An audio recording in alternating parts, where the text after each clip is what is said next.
mais c'est vrai que j'ai ressenti quelque chose de très fort. À ce moment-là, je raconte cet événement donc, où je me trouve dans le métro, hein, au moment où il décède.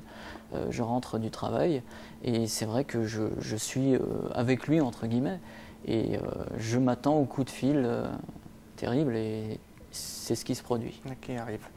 Donc ensuite, on arrive au, alors pour moi, le fameux chapitre 12, parce que vous effectuez alors dans votre récit, on va dire un incroyable looping, puisque intitulé « Mystérieuse révélation », un titre qui annonce beaucoup de choses, vous alimentez la théorie du complot. Oui, enfin oui. Disons que déjà je savais que ce chapitre allait vous plaire, j'en étais persuadé.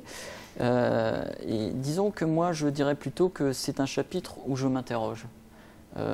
Parce que c'est vrai qu'on apprend par la suite, les années qui suivent, des informations qui sont assez troublantes. À savoir c'est-à-dire, on va découvrir en fait que les militaires, notamment les pilotes italiens qui sont décédés tragiquement à Ramstein, ont fait partie donc des militaires qui sont intervenus la nuit du crash d'Ustica qui a eu lieu en 1980, où un avion d'une compagnie italienne s'est crashé en pleine mer Tyrrhénienne, près de la Sicile.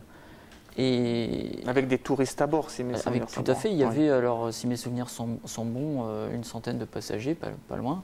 Donc il a disparu tragiquement en pleine mer. C'était la Sicile ou la Corse? C'était entre la Sicile et la Sardaigne. Et donc il y a eu assez rapidement des doutes qui ont subsisté à ce moment-là, que c'était vraiment produit sur les causes de l'accident. Évidemment, une commission d'enquête s'est créée par la suite. Les militaires italiens, en l'occurrence ces pilotes de la patrouille Frecce Tricolori, 2 des 3 du moins, ont fait partie donc de ces pilotes qui ont été envoyés. C'est des choses connues ou que vous avez fait des rapprochements? Disons que on va dire que c'est des choses qui sont connues du domaine public. Hein. Oui. C'est des choses qui ont été écrites par la suite.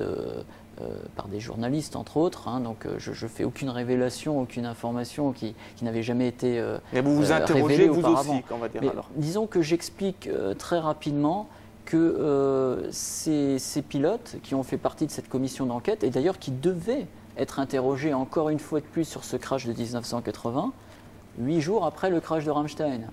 En l'occurrence, ça ne fut jamais le cas. Bien sûr.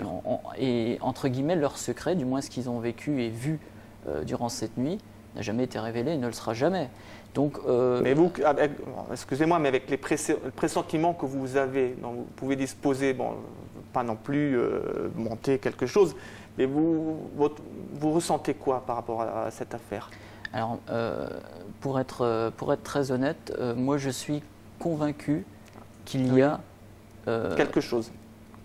Non, que le hasard n'y est pour rien, mais qu'il y a une succession de coïncidences et de choses qui se produisent qui font qu'on s'interroge sur ce fameux drame de 1980. Est-ce qu'il a un rapport avec celui de 88 ? Évidemment non, vu que par la suite on a bien établi que c'était une erreur humaine, due notamment au pilote solo de la patrouille italienne. On ne peut pas imaginer évidemment qu'il y ait un acte entre guillemets... Donc l'enquête est close ?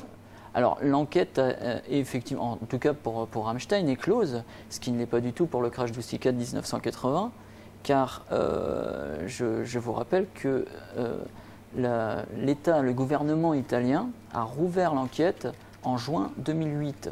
Donc l'instruction va se poursuivre et ils vont notamment demander plus d'informations et ils vont donc un peu creuser entre guillemets pour savoir ce qui s'est réellement produit cette nuit-là.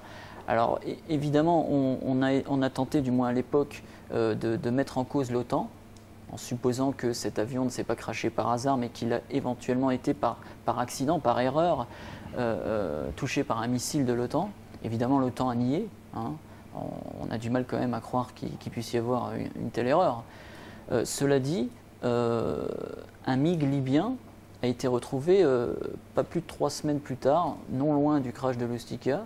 Des débris de MiG libyens ont été trouvés sur une montagne à quelques centaines de kilomètres. Donc on va dire que c'est vrai qu'on peut s'interroger quel rapport y a-t-il entre ce MiG libyen entre le crash d'Ustica et celui de Rammstein. Hein, vous exposez des faits, quoi, simplement. Oui, on peut faire une triangulation. Voilà. On se demandait, c'est vrai qu'on peut trouver des liens. C'est vrai qu'après, par la suite, on a établi que toutes les personnes, du moins une quinzaine de personnes qui ont eu un rapport avec le crash d'Ustica sont décédées entre 1986 et 1988 dans des conditions parfois tragiques, des accidents de voiture, des crises cardiaques, des suicides ou Rammstein. Donc c'est vrai qu'on a du mal aujourd'hui à établir réellement ce qui s'est produit en juin 1980 pour une raison qui est très simple, c'est qu'il n'y a plus personne, enfin du moins il n'y a plus grand monde de vivants aujourd'hui pour s'expliquer sur la chose. Oui. Ben vous m'avez dit que Rammstein, par contre, l'enquête est close. Il y a eu une plainte, il y a eu des dédommagements. Alors les dédommagements sont arrivés très très tardivement. Ça a été une polémique absolument terrible en Allemagne par les familles de victimes, parce que vous pensez bien qu'une tragédie de la sorte, les familles demandent à juste titre un dédommagement, à défaut d'avoir la personne physique, au moins qu'elle soit reconnue comme victime. Oui. Ce qui ne fut pas le cas évidemment, parce que pensez bien qu'une base américaine sur le sol allemand, avec une patrouille en cause, une patrouille italienne, donc chacun se renvoie un peu la balle, l'instruction était hyper longue, très très longue, et les familles ont été dédommagées seulement à hauteur des frais médicaux des assurances maladie. Donc c'est un peu le point noir, on va dire, de cette tragédie. Et ce qui a d'ailleurs suivi par rapport aux problèmes qu'il y a eu des secours, hein, des secours d'urgence et des soins. Donc il y a eu ce phénomène de dédommagement qui est resté un peu en travers de la gorge des familles de victimes. Mais vous-même,